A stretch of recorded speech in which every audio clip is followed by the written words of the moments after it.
গুম খুনের ৩ মামলায় সাবেক বর্তমান ১৫ সেনা কর্মকর্তাকে গ্রেফতার দেখিয়ে কারাগারে পাঠালেন ট্রাইব্যুনাল।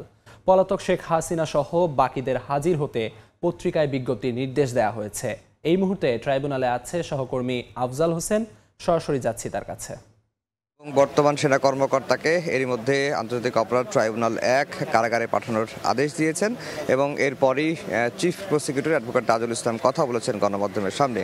তাজুল ইসলাম যেটি বলেছেন যে আজকে এই ১৫ জন সামরিক কর্মকর্তাকে ট্রাইব্যুনালে হাজির করার পরে তারা শুনানি করেছেন এবং শুনানি শেষে আন্তর্জাতিক অপরাধ ট্রাইব্যুনাল তাদেরকে এই গুমের ২টি মামলা সহ এবং জুলাই আগস্টের মানবতাবিরোধী অপরাধের মামলার আরেকটি মামলায় মোট ৩টি মামলায় এই ১৫ সামরিক কর্মকর্তাকে গ্রেফতার দেখান এবং এরপরে আজকে আসামি পক্ষ থেকে একটি জামিনের আবেদন করা হয় এবং একই সঙ্গে ভার্চুয়ালি হাজিরার জন্য একটি আবেদন করা হয়। তবে জামিন আবেদন এবং ভার্চুয়ালি হাজিরা দেওয়ার যে আবেদন সেই আবেদনের বিষয়ে শুনানি হয়নি এবং চিফ প্রসিকিউটর যেটি জানিয়েছেন যে আদালত বলেছেন যে আদালতের যে প্রক্রিয়া সেই প্রক্রিয়া মেনেই এই আবেদনগুলোর শুনানি হবে এবং সেটি আগামী যে ধার্য তারিখ আদালত আজকে দিয়েছেন সেই দিনই এই আবেদনগুলোর শুনানি হবে।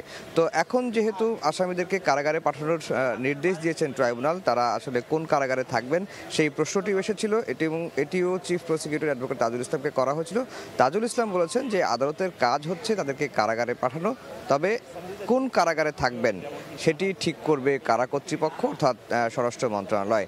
এবং যেহেতু আমরা জানি যে এরই মধ্যে ঢাকার সেনানিবাসে একটি ভবনকে সাময়িকভাবে কারাগার ঘোষণা করা হয়েছে, আমরা ধারণা করছি যে হয়তো কারা কর্তৃপক্ষ সেই কারাগারেই এই ১৫ জন সামরিক কর্মকর্তাকে নিয়ে যাওয়া হবেন। আর আজকে সকাল ৭টার পরপরই আমরা দেখেছি যে এই ১৫ জন সামরিক কর্মকর্তাকে ট্রাইব্যুনালে হাজির করা হয় একটি বাংলাদেশ জেলের একটি সবুজ গাড়িতে, যেটি যে প্রিজন ভ্যানে আসলে এসির ব্যবস্থা রয়েছে সেই রকম একটি গাড়িতেই কিন্তু এই ১৫ জন সামরিক কর্মকর্তাকে ট্রাইব্যুনালে হাজির করা হয় এবং হাজির করাকে কেন্দ্র করে আমরা দেখেছি পুরো ট্রাইব্যুনাল ঘিরেই এক ধরনের কয়েক স্তরের নিরাপত্তা ব্যবস্থা নেওয়া হয়েছিল এবং এরপরে আমরা দেখেছি যে নির্ধারিত যে কোর্টের সময় অর্থাৎ ট্রাইব্যুনাল সাধারণত সকাল 10:30টার পরেই বিচার কার্যক্রম শুরু করেন। আজকে আমরা দেখলাম যে খুব সকালে আসামি হাজির হওয়ার পরপরই ট্রাইব্যুনালের বিচারপতিরা এজলাসে বসেন। এজলাসে বসার পরে এই ১৫ জন সামরিক কর্মকর্তাকে গ্রেফতার দেখিয়ে কারাগারে পাঠানোর নির্দেশ দেন।